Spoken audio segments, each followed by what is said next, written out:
जिन्ना के नाम की एंट्री हुई, उसके साथ ही राष्ट्रवाद की एंट्री हो गई। लेकिन अगर राजनीति के हिसाब से हम गहरे तौर पर देखें तो हिंदू मुस्लिम में क्या अब यहां से बंटवारा भी शुरू होगा, क्योंकि मुस्लिम वोटों की राजनीति यहां पर समझना जरूरी है और मुस्लिम समुदाय का जो ये आंकड़े हैं यहां पर बिहार में, उन्हें भी देखना एक बार बहुत जरूरी हो जाता है। बिहार में तकरीबन 17% मुसलमान वोटर हैं। बिहार की 243 सीटों में से करीब 5 दर्जन सीटें ऐसी हैं जहां मुस्लिम वोटरों का अहम रोल है। हालांकि बिहार विधानसभा में मुस्लिम प्रतिनिधित्व की बात करें तो 2015 में 24 मुस्लिम उम्मीदवार जीत कर आए। 2010 विधानसभा चुनाव में 19 मुस्लिम उम्मीदवारों ने विजय हासिल की। 2005 के चुनाव में 16 मुस्लिम उम्मीदवारों को जीत मिली। मशकूर उस्मानी की उम्मीदवारी से उठे विवाद के बाद अब जरा दरभंगा की जाले सीट का चुनावी इतिहास भी खंगाल लेते हैं। 2015 के चुनाव में सीट पर बीजेपी के जिवेश कुमार जीते थे। बीजेपी के खिलाफ लड़ रही जेडीयू के ऋषि मिश्रा हार गए थे। ऋषि मिश्रा पूर्व केंद्रीय मंत्री ललित नारायण मिश्र के पोते हैं। पिछले साल जेडीयू से कांग्रेस में एंट्री कर ऋषि मिश्र ने जाले सीट का टिकट मिलने की उम्मीद लगाई थी, इसलिए वो भी खुलकर जिन्ना के मसले पर मशकूर उस्मानी के खिलाफ बोल रहे हैं। एसपी के मुजीब रहमान जाले सीट पर तीसरे नंबर पर थे। 2010 के विधानसभा चुनाव में भी जाले से बीजेपी के विजय कुमार मिश्र ने आरजेडी के रामनिवास को हराकर जीत हासिल की थी। सीपीआई के अहमद अली तीसरे नंबर पर थे।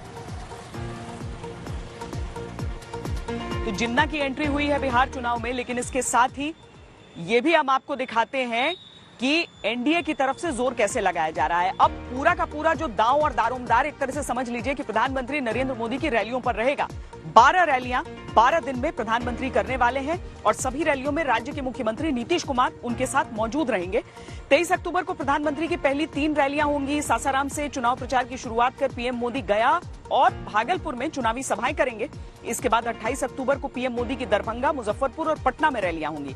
इसी दिन बिहार में पहले चरण का चुनाव प्रचार है। 1 नवंबर को प्रधानमंत्री मोदी छपरा, मोतिहारी और समस्तीपुर में रैलियां करेंगे। 4 नवंबर को फोरबिसगंज, सहरसा, बेतिया में पीएम की रैलियां होंगी।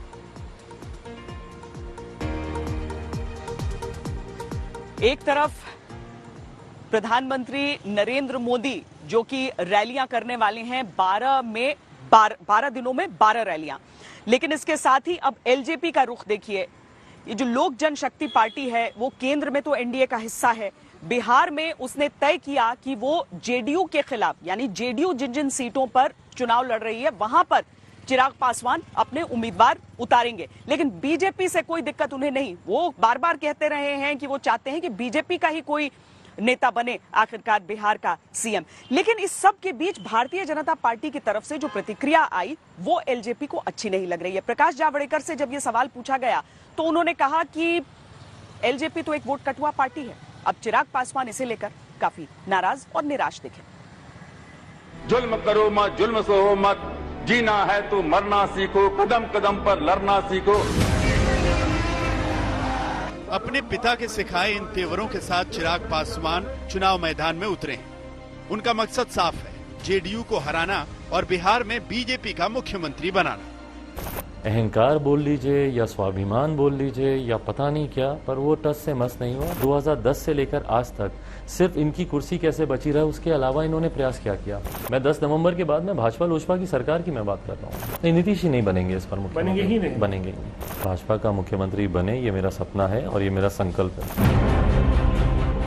चिराग पासवान ताल ठोक कर कह रहे हैं कि बिहार में इस बार बीजेपी और एलजेपी की गठबंधन सरकार बनेगी और मुख्यमंत्री होगा बीजेपी का। लेकिन चिराग की इस बात से तो बीजेपी के दिल में आग लग रही है। चिराग की पार्टी एक वोट कटवाने वाली पार्टी रह जाएगी और हम 3/4 बहुमत से चुनाव जीतेंगे। इसलिए इस तरह के भ्रम फैलाने की कोशिश सफल नहीं होगी और इन प्रयासों की हम निंदा भी करते हैं। बीजेपी, जेडीयू, हिंदुस्तान आवाम मोर्चा और विकासशील इंसान पार्टी, ये गठबंधन जीतेगा। दूर दूर से हमारा कोई रिश्ता नहीं और जिस तरह का भ्रम की ये राजनीति है यह हमें पसंद नहीं है। चिराग कह रहे हैं कि वो बिहार में बीजेपी की सरकार चाहते हैं, लेकिन बीजेपी कह रही है कि एलजेपी वोट कटवा पार्टी से ज्यादा कुछ नहीं है। तो आखिर ऐसे कैसे भला? दरअसल केंद्र में एलजेपी अब भी एनडीए गठबंधन में है, लेकिन बिहार में जेडीयू और बीजेपी साथ चुनाव लड़ रहे हैं और एलजेपी ने अकेले ही चुनाव में उतरकर जेडीयू के खिलाफ लड़ने का फैसला किया है। एलजेपी जेडीयू के खिलाफ हर सीट पर उम्मीदवार उतार रही है, यानी चिराग पासवान को केंद्र में जेडीयू के साथ मिलकर एनडीए में रहना मंजूर है, लेकिन बिहार में नहीं। वैसे भी जो इतनी आसानी से समझ में आ जाए वो राजनीति ही क्या। मुझे प्रधानमंत्री जी की तस्वीर का इस्तेमाल करने की जरूरत ही नहीं है। मैं उनका हनुमान हूँ, मेरे दिल में उनकी तस्वीर बसती है।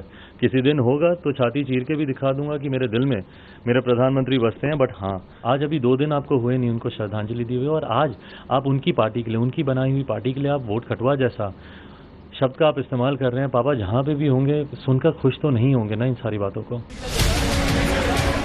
चिराग पासवान की बातों का सार निकालें तो समझ में आता है कि एलजेपी का मकसद जेडीयू को कमजोर करना है, लेकिन जेडीयू कमजोर होगी तो बिहार में एनडीए गठबंधन भी कमजोर होगा, और जब एनडीए गठबंधन कमजोर होगा तो इसका असर सीटों पर पड़ेगा। ऐसे में अगर एनडीए गठबंधन को सरकार बनाने के लिए सीटें कम पड़ी तो एलजेपी की जरूरत पड़ेगी। यही वो राजनीतिक गणित है जो चिराग पासवान लगा रहे हैं, लेकिन जेडीयू और बीजेपी का गणित इससे अलग है। बीजेपी के राष्ट्रीय अध्यक्ष कह चुके हैं कि एलजेपी एनडीए का हिस्सा नहीं है। बिहार में नीतीश कुमार के नेतृत्व में जो दल शामिल हैं वही एनडीए हैं, इसलिए इस काल्पनिक प्रश्न का जवाब क्या दिया जाए। लोजपा आज भी हमारे खिलाफ लड़ी हुई है झारखंड से। बिहार झारखंड एक है, झारखंड में भी वो हमारे खिलाफ लड़े हुए हैं। तो ये कोई प्रश्न नहीं है। एनडीए के 4 घटक दल यहाँ हैं, और जो भी व्यक्ति नीतीश कुमार जी को मुख्यमंत्री मान रहा है वही हमारे साथ है। अब एलजेपी ने जो दांव चला है उसका नतीजा क्या होता है ये तो चुनाव परिणाम बताएंगे, लेकिन एलजेपी जिस तरह नीतीश कुमार असंभव के नारे के साथ चुनाव प्रचार में उतरी है और बीजेपी और जेडीयू से आने वाले नेताओं को टिकट दे रही है, उससे जेडीयू से ज्यादा बीजेपी को जलन थोड़ा अस्वाभाविक सा लगता है, और यही राजनीति का असली स्वभाव भी है। ये गजब का गठबंधन है जहां पर केंद्र की निष्ठाएं अलग हैं और राज्य की जरूरतें अलग। इस सब के बीच अपना वजूद बनाने और जमाने की चुनौती भी है। चिराग पासवान आज ये चाहते हैं कि एलजेपी भले ही एनडीए से अलग चुनाव लड़ रही हो, लेकिन कम से कम इतनी सीटें वो हासिल करे कि उनके रसूख को सबको मानना ही पड़े। कैमरा पर्सन सैयद मोहसिन के साथ श्वेता सिंह, पटना, आज तक।